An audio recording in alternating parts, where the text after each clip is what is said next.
On line علم النفسیات course class number 24۔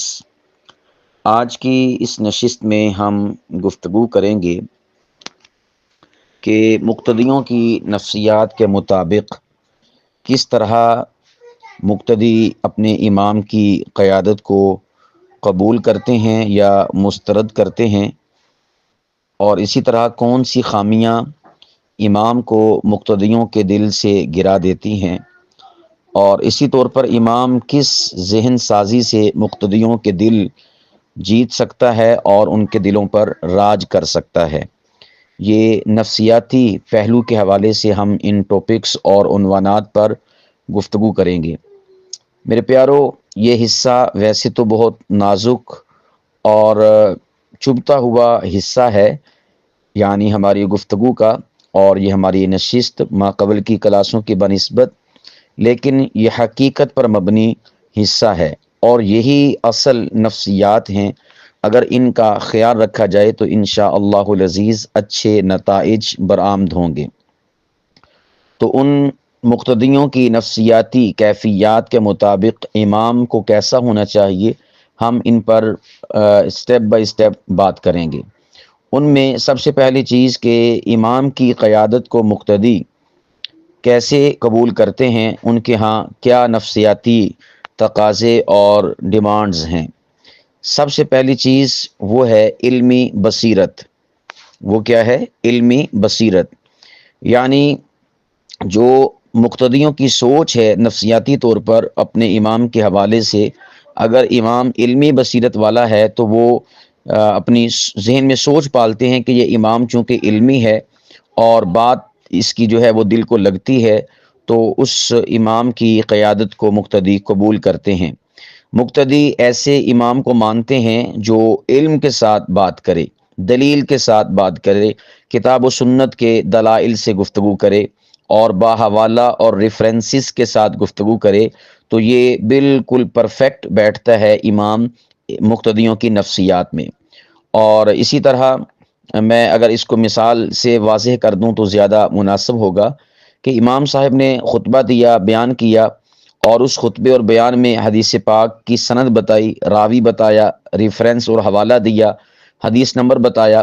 تو مقتدی اپنے ذہن میں، دل دماغ میں یا آپس کی گفتگو میں یہ کہتے ہوئے دکھائی دیتے ہیں کہ واقعی علم والا بندہ ہے۔ یہ بات وہ اپنی زبان سے کہتے ہوئے دکھائی دیتے ہیں۔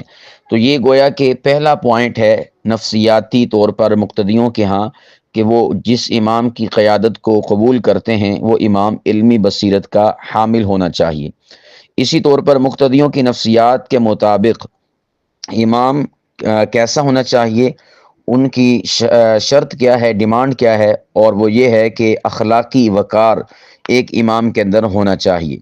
یعنی مقتدی جو ہیں وہ امام کے حوالے سے یہ بات سوچتے ہیں اور اپنے اندر نفسیات پالتے ہیں کہ امام عاجز ہونا چاہیے، بدلہ نہ لیتا ہو، معاف کر دیتا ہو، اس سوچ کا حامل اور مالک امام ہونا چاہیے۔ مقتدی دل سے جھک جاتے ہیں اس امام کے سامنے جو خود جھکتا ہے۔ یہ بات بڑی قابل غور ہے، جملہ میں نے کیا بولا کہ مقتدی دل سے اس امام کے سامنے جھک جاتے ہیں کہ جو امام خود جھک جاتا ہو۔ یعنی معاملات کے حوالے سے کسی نے اونچا بول دیا تب جھک گیا۔ جھکنے سے مراد کوئی فزیکل جھکنا نہیں، جھکنے سے مراد ہے کہ ٹھنڈا پڑ جانا، برداشت کر لینا، تحمل کا اور بردباری کا مظاہرہ کرنا، اخلاق سے پیش آنا، نرم لہجہ رکھنا، خوش اخلاقی، اور اسی طور پر خوبصورتی سے لوگوں کے ساتھ معاملات کو لے کر چلنا۔ تو ایسے امام کے سامنے مقتدی اپنے آپ کو جھکا دیتے ہیں۔ یاد رکھیے گا کہ خوش اخلاقی یہ قیادت کا ویپن اور ہتھیار ہوا کرتا ہے۔ میں اگر اس کو آپ کو مثال سے سمجھاؤں، یہ جو بات میں نے عرض کی کہ مقتدی ایسے امام کے سامنے دل سے جھک جاتے ہیں جو امام خود ان کے سامنے جھک جاتا ہے، تو اس کی مثال کہ امام صاحب نے بچے کی شرارت پر بچے کو بجائے مارنے کے یا دبکنے کے یا گھورنے کے مسکرا کر ٹال دیا، بچے کو مسکرا کر ٹال دیا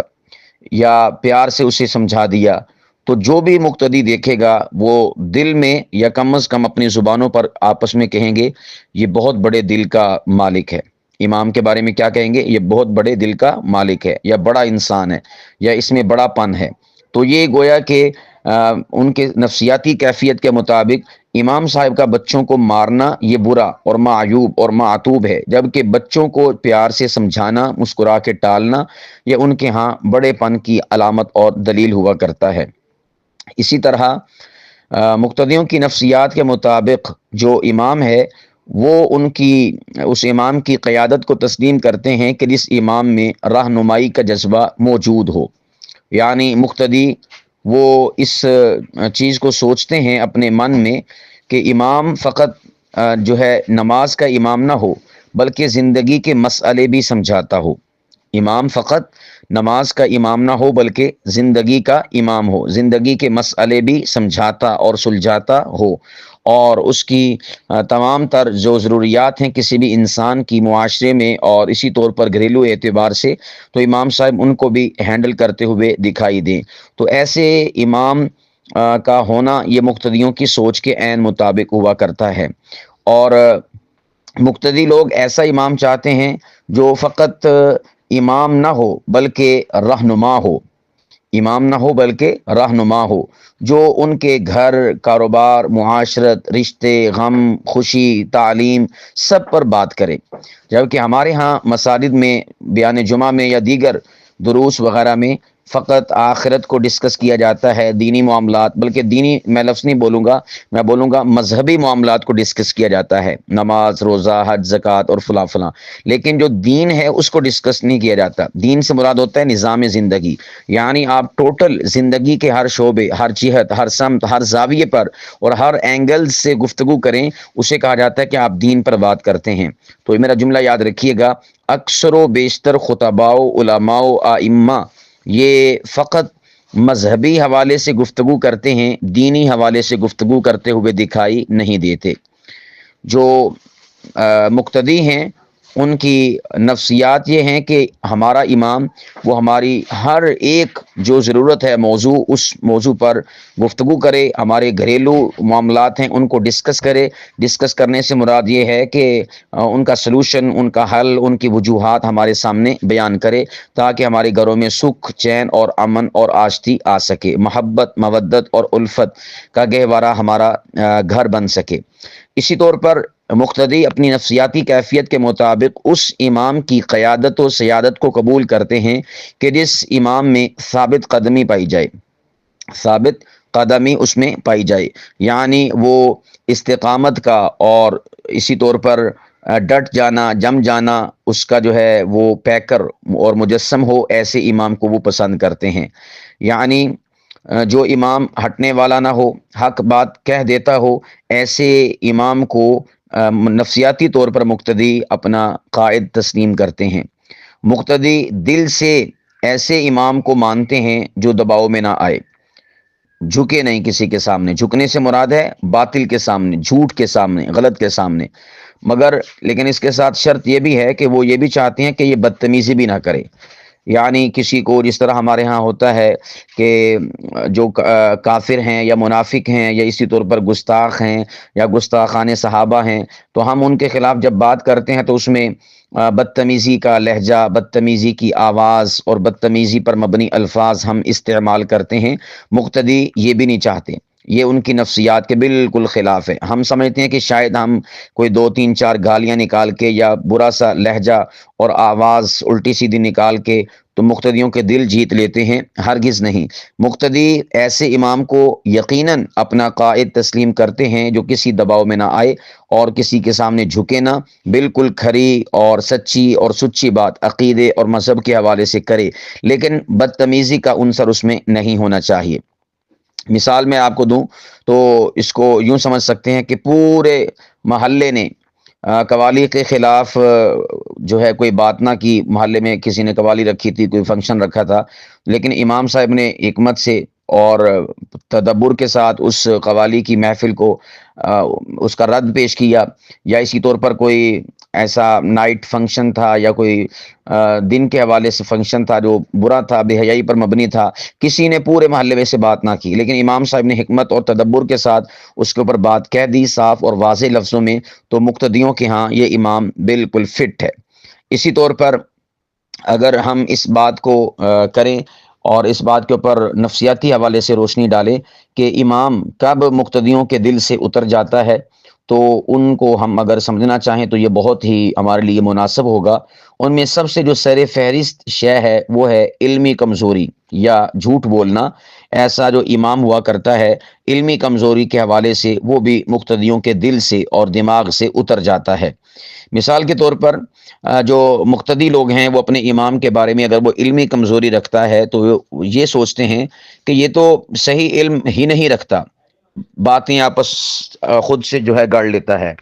یعنی اس کے پاس ثقہ اور مستند اور صحیح اور اتھینٹک علم ہی نہیں ہے، تو ایسا امام کسی بھی صورت اپنے مقتدیوں کے ہاں ان کے دل میں جگہ نہیں پا سکتا۔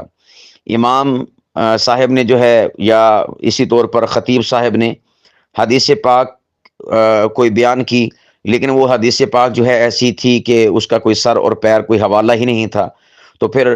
جو مقتدی ہیں وہ کہتے ہیں کہ امام حدیث کے نام پر اپنی بات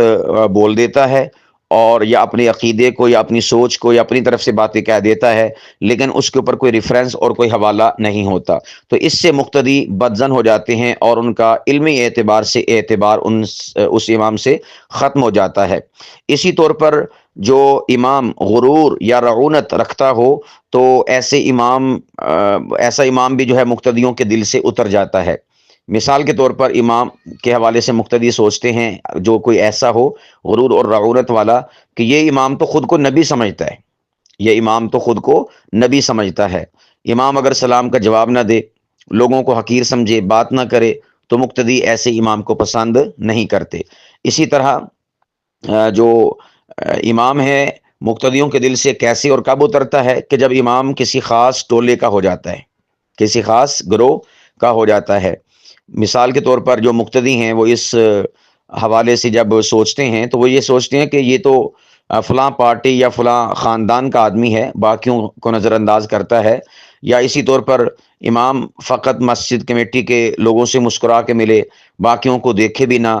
تو وہ ایسے پھر مقتدی جو ہے اپنے امام سے دور ہو جاتے ہیں کہ یہ امام تو فقط مخصوص لوگوں سے میل ملاقات اور رکھ رکھاؤ رکھتا ہے، باقیوں سے ملتا ہی نہیں ہے، تو اسے غرور اور رعونت سمجھتے ہیں اور ایسے امام کو وہ کسی بھی صورت میں تسلیم نہیں کرتے اور اس کو خاص ٹولے کے ساتھ ریلیٹ کر کے اپنے آپ کو اپنے امام سے کنارہ کش کر لیتے ہیں۔ اور اسی طور پر وہ امام کے جو لمبی نماز یا بورنگ والا خطبہ دیتا ہو، یعنی جس سے بیان سن کر لوگ بور ہو جاتے ہوں، تو ایسے امام کو بھی مقتدی اپنے دل سے اتار دیتے ہیں۔ مثال کے طور پر مقتدی اس حوالے سے یہ سوچتے ہیں جو امام لمبی نماز پڑھاتا ہے کہ یہ تو خود نماز پڑھتا ہے اور مقتدیوں کو تھکا دیتا ہے، خود تو نماز پڑھ رہا ہوتا ہے لیکن کیا کرتا ہے مقتدیوں کو تھکا دیتا ہے، تو ایسے جو امام ہیں ان کو مقتدی اپنے دل میں جگہ نہیں دیتے۔ اسی طور پر اگر امام نے بہت لمبا بیان کیا یا جو ٹائم فکس ہے اس ٹائم سے تجاوز کر دیا تو ایسے امام کو لوگ سخت گیر اور بے پرواہ سمجھتے ہیں، تو ایسے امام کو بھی جو مقتدی ہے وہ اپنے دل سے اتار دیتے ہیں۔ اسی طور پر امام کا اگر کردار مشکوک ہو جائے تو ایسا امام بھی مقتدیوں کے دل سے نفسیاتی حوالے سے اتر جاتا ہے۔ مثال کے طور پر مقتدی ایسے امام کے حوالے سے کہتے ہیں کہ یہ تو خود فتنہ پرور ہے، دکانداروں سے ادھار لیتا ہے، بچوں پر غصہ کرتا ہے، سگریٹیں پیتا ہے، یہ تو پان شاپ پہ جا کے بیٹھتا ہے، یہ تو ڈھابے پہ جا کے بیٹھتا ہے، اخبار پڑھتا ہے، یہ کرتا ہے وہ کرتا ہے، تو ایسے امام کے حوالے سے مقتدی پھر اس سوچ کے مالک ہو جاتے ہیں۔ اور اگر مقتدیوں نے امام صاحب کو بازار میں لڑتے ہوئے دیکھ لیا یا چوری چھپے سگریٹ پیتے ہوئے دیکھ لیا تو پھر مقتدی اپنی نفسیاتی کیفیت کے مطابق اپنے امام سے نفرت کرنا شروع کر دیتے ہیں اور انہیں اپنے دل سے اتار دیتے ہیں۔ اسی طور پر اگر ہم اس بات پر فوکس کریں اور سمجھنے کی کوشش کریں، یہ تو ہم نے نیگیٹو پہلو تھے کہ کس طرح سے امام مقتدیوں کے دل پر راج کر سکتا ہے، مقتدیوں کے دل جیت سکتا ہے، تو ہم اگر ان پر بھی بات کر لیں تو یہ زیادہ مناسب ہوگا۔ ان میں سے ایک جو چیز اہمیت کی حامل ہے وہ یہ ہے کہ امام وہ مقتدیوں کے دل پر راج کرتا ہے کہ جو مقتدیوں کی سنے، سمجھے اور مسکرائے اور پھر مسکرا کر ان کو جواب دے، ٹھیک ہے۔ یاد رکھیے گا، بہت بہت بھاری جملہ، اگر اس کو آپ نے قابو کر لیا تو سمجھو کہ آپ نے آج کے لیکچر کو صحیح طور پر صحیح معنوں میں سماعت کر لیا اور اس کو سمجھ لیا۔ اور وہ کیا ہے کہ اے ائمہ کرام، مقتدی آپ کے ہاتھ پر نہیں، مقتدی آپ کے ہاتھ پر نہیں، آپ کے لہجے پر دل ہارتے ہیں۔ دوبارہ سے دہرائی دیتا ہوں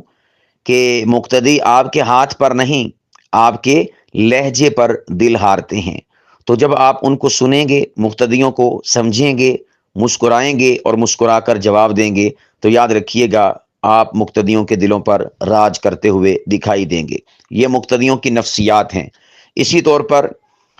جو امام ہے وہی امام مقتدیوں کے دلوں پر راج کرتا ہے کہ جو امام فقط اپنے مقتدیوں کو دین نہ سکھائے بلکہ مقتدیوں کے دل بھی جوڑے۔ ٹھیک ہے، یاد رکھیے گا،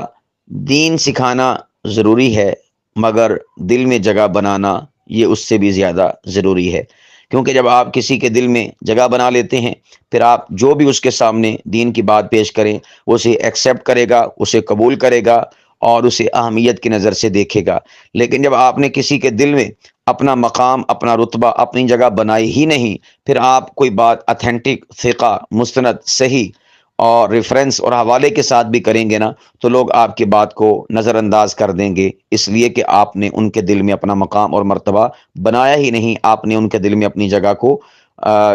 پکا کیا ہی نہیں۔ اسی طور پر وہ امام مقتدیوں کے دل پر راج کرتا ہے کہ جو امام فتوے نہ تھوپے اور اسی طور پر فتوے نہ دے بلکہ مسائل کو حل کرے۔ ٹھیک ہے، بلکہ میں اس کو یوں کہوں تو بے جانا ہوگا کہ امام کو مفتی نہیں بلکہ مسیحا بننا چاہیے، بلکہ اس کو میں یوں بھی کہہ دوں تو تب بھی بے جانا ہوگا۔ چلیں، بعض امام تو امام رہے، ان ائمہ میں بعض ایسے بھی ہوتے ہیں کہ جو مفتی ہوتے ہیں، تو میں کہتا ہوں کہ مفتی کو مفتی نہیں ہونا چاہیے، مفتی کو مفتی نہیں ہونا چاہیے، حالانکہ وہ ہو چکا ہے، وہ بن چکا ہے۔ میں پھر بھی کہہ رہا ہوں کہ مفتی کو مفتی نہیں ہونا چاہیے۔ میں یہ نہیں کہہ رہا کہ مفتی نہیں بننا چاہیے، نہیں، میں کہتا ہوں کہ مفتی بننا چاہیے، مفتی ہونا چاہیے، لیکن پھر کہتا ہوں مفتی بننے کے بعد کہہ رہا ہوں کہ مفتی کو مفتی نہیں ہونا چاہیے بلکہ مفتی کو ایک مسیحا ہونا چاہیے۔ ہمارے ہاں عام طور پر تاثر، سوچ یہی پائی جاتی ہے ائمہ کے ہاں، علماء اور خطباء کے ہاں اور اسی طور پر مفتیان، کہ وہ سخت گیر ہوتے ہیں مسائل کے حوالے سے، معاملات کے حوالے سے، لوگوں کی اٹھک بیٹھک، ان کے جو زندگی کے مسائل ہیں ان حوالے سے سخت گیر ہوتے ہیں۔ یعنی فتویٰ دینا، بالکل جس کو کہتے ہیں نا بھی لٹھ مار دینا، یعنی بلکہ میں اس کو یوں کہوں تو زیادہ بات واضح ہو جائے گی کہ وہ علم سے کام لیتے ہیں، حکمت سے کام نہیں لیتے۔ کیا کہا کہ اکثر و بیشتر علماء، خطباء، ائمہ یا مفتیان وہ علم سے کام تو لیتے ہیں لیکن حکمت سے کام نہیں لیتے۔ یاد رکھیے گا، اکثر و بیشتر مقامات پر آپ کو علم سے نہیں حکمت سے کام لینا ہے، دانائی کے ساتھ، فہم و فراست کے ساتھ، تدبر اور تفکر کے ساتھ آپ کو چلنا ہے۔ علم یہ ضرور آپ کے پاس ہونا چاہیے اور اس کے مطابق آپ اپنا مسئلہ بتائیں، لیکن اس کے ساتھ ساتھ آپ زیادہ فوکس کریں حکمت پر کہ اس موقع پر آیا یہ بات اس طرح سے کہنا مناسب ہے یا نہیں، یہ بات اس موقع پر اس طرح سے پیش کر دینا کیا اس کے کوئی غلط نتائج تو نہیں نکلیں گے۔ مثال کے طور پر آپ دیکھیں رسول پاک علیہ الصلوۃ والسلام کی زندگی میں بھی بہت سارے لوگ ایسے آتے تھے کہ ان کا اگر ہم شرعی لحاظ سے دیکھیں یا ہم دیکھیں تو ہم اس کے برعکس فتویٰ دیں گے۔ جیسا کہ ایک شخص آیا، اس نے کہا کہ رمضان میں مجھ سے غلطی سرزد ہو گئی کہ میں نے اپنی بیوی سے جماع کر لیا، اب اس کی سزا اور کفارے کے طور پر مجھے غلام آزاد کرنا ہوگا، اس کی میں استطاعت نہیں رکھتا، مجھے روزے رکھنے ہوں گے، ایک روزے پہ ایسے ہو گیا، 60 روزوں پر کیا بنے گا؟ اور اس کے بعد پھر تیسرا آپشن کہ میں مساکین کو کھانا کھلاؤں، 60 مساکین کو۔ تو پھر اس نے کہا کہ میرے پاس تو پیسے نہیں ہیں۔ پھر رسول پاک علیہ الصلوۃ والسلام نے فرمایا کہ کہیں سے آتا ہے صدقہ تو پھر میں دیتا ہوں، وہ تقسیم کر دینا۔ آیا ٹوکڑا اس کا کھجوروں کا، اللہ کے نبی نے بلایا کہ چلو تقسیم کر دو، اس نے کہا جی مجھ سے بڑا تو اس مدینہ المنورہ میں کوئی مستحق نہیں ہے، اللہ کے نبی نے فرمایا چلو تو ہی کھا لے، تیرا کفارہ ادا ہو جائے گا۔ اب دیکھیں، اگر دیکھا جائے فتوے کے لحاظ سے تو یہ فتویٰ بنتا نہیں، یہ مسئلہ بنتا نہیں۔ رسول پاک علیہ الصلوۃ والسلام نے وہاں پر علم تو تھا ہی، لیکن اس کے ساتھ ساتھ حکمت کے ساتھ اس معاملے کو ہینڈل کیا۔ اسی طور پر ایک شخص رسول پاک علیہ الصلوۃ والسلام کے پاس آیا، اس نے کہا کہ 3 گناہ کرتا ہوں، ایک گناہ جو ہے وہ چھوڑ سکتا ہوں، 2 نہیں چھوڑ سکتا،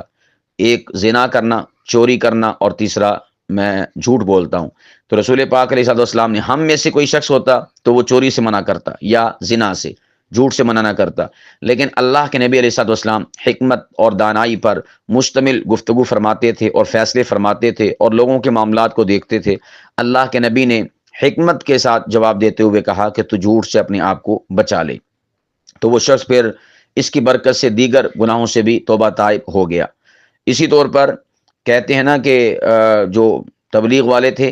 انہوں نے کسی نمبردار چودھری سے ملاقات کی اور اسے ترغیب دی کہ اللہ کے راستے میں میرے بھائیوں، دوستوں، بزرگوں، تو انہوں نے کہا کہ جی میں تو حقہ پیتا ہوں، تو حقہ میں چھوڑ نہیں سکتا، اور آپ ظاہر بات ہے جماعت میں ہوں گے، مسجد میں ہوں گے، تو میں وہاں پی نہیں سکوں گا۔ تو اگر وہ کہتے کہ ہاں ہاں بالکل حقہ نہیں پینا چاہیے، مسجد ہے، اللہ کا راستہ ہے اور فلاں فلاں ہے، تو یاد رکھیے گا وہ شخص ٹوٹ جاتا۔ انہوں نے کیا کہا کہ آپ حقے کی بات کرتے ہیں، ہم آپ کو خود حقہ بنا کر دیا کریں گے، آپ بس ہمارے ساتھ چلیں، جماعت میں نکلیں۔ تو وہ شخص بڑا متعجب ہوا اور وہ چل پڑا۔ تو جب وہاں پر جماعت میں گیا، مسجد میں گیا، تو انہوں نے حقہ شکہ بنانے کی تیاری شروع کر دی۔ تو اس نے خود ہی کہہ دیا کہ مجھے حیا آتا ہے کہ میں اللہ کے گھر میں بیٹھ کر حقے کے سڑکے لگاؤں۔ تو اس شخص نے حقے کو ترک کر دیا اور اللہ کے راستے میں وقت لگایا۔ تو یہ ہے حکمت۔ اب دیکھیں، اگر وہ علم کے اعتبار سے بات کرتے کہ نہیں جی نہیں یہ کام نہیں ہو سکتا، تو بتاؤ، نہ وہ ساتھ چلتا، نہ اس کی اصلاح ہوتی، نہ اس سے حقہ چھوٹتا، کچھ بھی نہیں ہونا تھا، کام وہیں کا وہیں رہنا تھا۔ تو میں عرض کروں گا کہ علم سے زیادہ حکمت پر انفسائز کیجئے، حکمت پر ارتکاز کیجئے، حکمت کو اپنا ملبوس بنائیے، حکمت کو اپنی پوشاک بنائیے، حکمت کا چشمہ لگائیے، حکمت کے ساتھ سوچئے، فکر کیجئے اور معاملات کو دیکھیے، اور حکمت کی دوربین اور خوردبین اور مائکروسکوپ اسے استعمال کیجئے۔ انشاءاللہ العزیز اگر آپ نے حکمت اور حکمت اس کو اپنا ملبوس بنا لیا، اپنا مطمع نظر بنا لیا، تو انشاءاللہ پھر آپ مقتدیوں کے دلوں پر راج کرتے ہوئے دکھائی دیں گے۔ اسی طور پر وہ امام مقتدیوں کی نفسیاتی کیفیت کے مطابق ان کے دلوں پر راج کرتا ہے کہ جو امام اجتماعی سوچ اپنائے، جو امام اجتماعی سوچ اپنائے اور سب کو اپنا سمجھے۔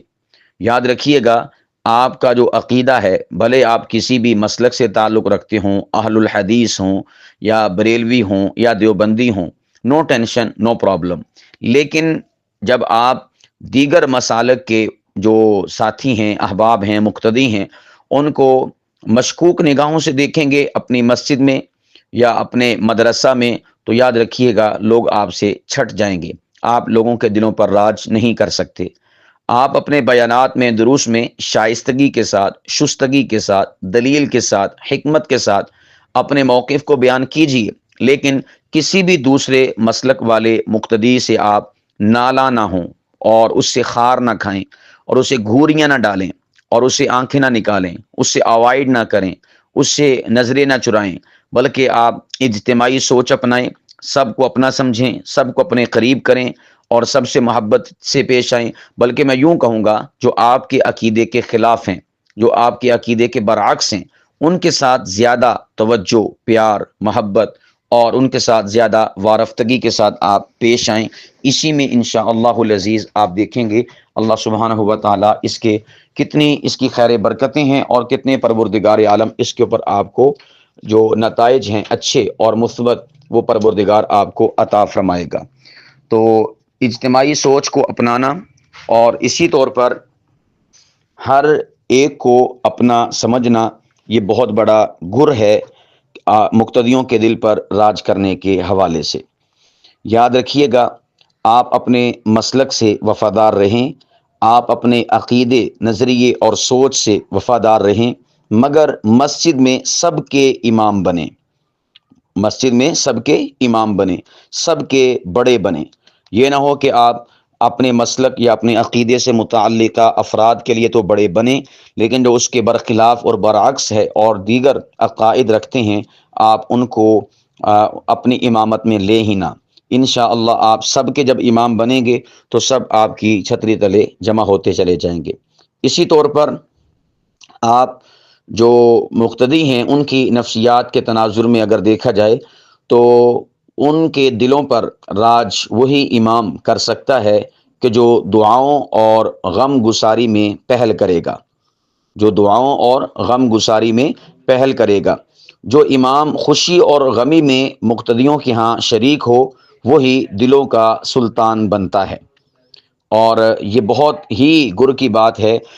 اگر آپ کی مسجد کا جو مقتدی ہے وہ بیمار ہے، آپ اس کی بیمار پرسی کریں۔ اگر اسے کوئی ایکسیڈنٹ ہو گیا ہے یا اس کا کوئی کاروبار کا نقصان ہو گیا ہے، کوئی چوری چکاری کوئی ڈکیتی ہو گئی ہے، تو آپ سب سے پہلے یعنی پہل کریں، باقی لوگوں کی بنسبت سب سے زیادہ آپ کا حق بنتا ہے کہ آپ اس کی غم گساری کریں اور اس کے معاملات کے حوالے سے اسے حوصلہ افزائی اس کی کریں، اس کو تسلی دیں اور اس کے غم کو ہلکا کریں۔ یا اسی طور پر محلے میں فوتگی ہو جاتی ہے، کسی کی والدہ، کسی کا والد، کسی کا بھائی، کسی کی بیوی، کسی کی بہن فوت ہو جاتی ہے، تو آپ اس موقع پر انہیں تسلی اور آپ انہیں جو ہے ان کی غم گساری کریں۔ تو جو امام ان معاملات میں یعنی دعاؤں کے معاملے میں اور غم گساری کے معاملے میں پہل کرے گا، وہ امام مقتدیوں کے دلوں پر راج کرے گا، وہی امام مقتدیوں کے دلوں کا سلطان ٹھہرے گا۔ ہمارے ہاں عام طور پر ایسا ہوتا ہے کہ ہم اس میں عجب محسوس کرتے ہیں اور اس میں ہم تنگی محسوس کرتے ہیں، یا اسی طور پر ہم بچ بچ کے رہتے ہیں کہ یار اب وہاں پر بھی جانا پڑے گا، یہاں پر بھی جانا پڑے گا۔ یاد رکھیے گا، آپ امام ہیں اور آپ ایک بڑے منصب پر فائز ہیں اور بڑے منصب پر آپ متمکن ہیں، تو آپ کو اس منصب کے تقاضے کے مطابق اپنے معاملات کو لے کر چلنا ہے۔ جتنا آپ اس حوالے سے اپنے منصب کی ذمہ داریوں کو سمجھیں گے اور ان ذمہ داریوں کو نبھائیں گے، اتنا ہی آپ کا اثر و رسوخ مقتدیوں کے ہاں بڑھتا چلا جائے گا اور مقتدیوں کے دلوں پر آپ راج کرتے چلے جائیں گے۔ ہمارے ہاں سب سے زیادہ جو عوام کے ساتھ انٹریکشن ہے اور سب سے زیادہ جو عوام کے ساتھ گھلنا ملنا ہے اور معاملات ہیں، وہ ایک امام کے ہوا کرتے ہیں۔ لیکن ہم دیکھتے ہیں کہ جو سیاسی لوگ ہیں یا دیگر علاقے کے لوگ ہیں، وہ لوگوں کے ہاں زیادہ قریب ہوا کرتے ہیں، جبکہ امام وہ باوجود قریب ہونے کے لوگوں سے دور ہے یا لوگ اس سے دور ہیں۔ اس کی بنیادی وجہ یہ ہے کہ امام فقط وہ اپنے آپ کو نماز کا امام سمجھتا ہے، دیگر معاملات کا امام نہیں سمجھتا۔ فقط نماز کے معاملات میں پہل کرتا ہے لیکن دیگر معاملات میں وہ پہل نہیں کرتا۔ اس لیے لوگوں کے ہاں آئیں جائیں، بیٹھیں، حال احوال لیں، ان سے پوچھیں، ان سے گپ شپ کریں اور اسی طور پر ان کی غم گساری کریں اور ان کے لیے دعائیں کریں۔ تو اس سے کیا ہوگا کہ آپ لوگوں کے دلوں پر راج کرتے چلے جائیں گے اور آپ لوگوں کے دلوں کے سلطان بنتے چلے جائیں گے۔ لیکن اس معاملے میں یعنی آپ افراط و تفرید کا بھی شکار نہ ہو جائیں اور حد سے بھی نہ بڑھ جائیں۔ اور اسی طور پر یاد رکھیے گا، جب آپ حد سے بڑھیں گے تو آپ کو پتہ ہے کہ ایک حتمی اور قطعی اور یقینی اصول ہے کہ جو بھی کام حد سے بڑھ کر کیا جاتا ہے اور حد سے انسان تجاوز کر لیتا ہے تو اس کے برے اثرات ہی نظر آتے ہیں۔ تو اس لیے اعتدال کے ساتھ آپ نے ان معاملات کو لے کر چلنا ہے۔ انشاءاللہ العزیز اللہ سبحانہ و تعالی آپ کو اس طرح کی جو نفسیاتی جو کیفیات ہیں مقتدیوں کی، جب آپ ان کے مطابق اپنے معاملات کو استوار کریں گے تو انشاءاللہ سارا کا سارا معاملہ آپ کے ہاتھ میں آتا چلا جائے گا، گیم آپ کے ہاتھ میں آتی چلی جائے گی۔ تو آج کی اس نشست میں میں نے آپ احباب کے سامنے انتہائی زیادہ اجمال کے ساتھ اور اختصار کے ساتھ ساری کی ساری چیزوں کو کور کرنے کی کوشش کی ہے۔ اس میں میں نے آپ کے سامنے یہ بھی بات ذکر کی کہ کون سا امام ہے کہ جو لوگوں کے دل سے اتر جاتا ہے اور لوگ اسے اچھا نہیں سمجھتے، اور کون سا امام ایسا ہے کہ جس کی قیادت سے مقتدی اتفاق کرتے ہیں اور اس کی قیادت سے اتفاق نہیں کرتے، اور اسی طور پر کون سا امام ہے جو لوگوں کے دلوں پر راج کرتا ہے اور لوگوں کے دلوں کا سلطان ہوا کرتا ہے۔ اگر آپ نے آج کے اس لیکچر کو اہمیت کی نظر سے دیکھا اور اس کو خوب غور و خوض کے ساتھ اپنے اندر سمونے کی کوشش کی، تو انشاءاللہ گویا کہ آپ نے جو مقتدی ہیں ان کی نفسیات کو اپنے ہاتھ میں لے لیا۔ تو ان کی نفسیات کے مطابق جب آپ ان کے ساتھ معاملات کریں گے تو پھر نتائج انشاءاللہ العزیز نہایت ہی ثمر آور ہوں گے اور بہتر سے بہتر ثابت ہوں گے۔ پروردگار عالم ہم سب کو اچھے سے اچھے لحاظ اور اچھے سے اچھے طریقے کے ساتھ دین کا کام کرنے کی توفیق عطا فرمائے۔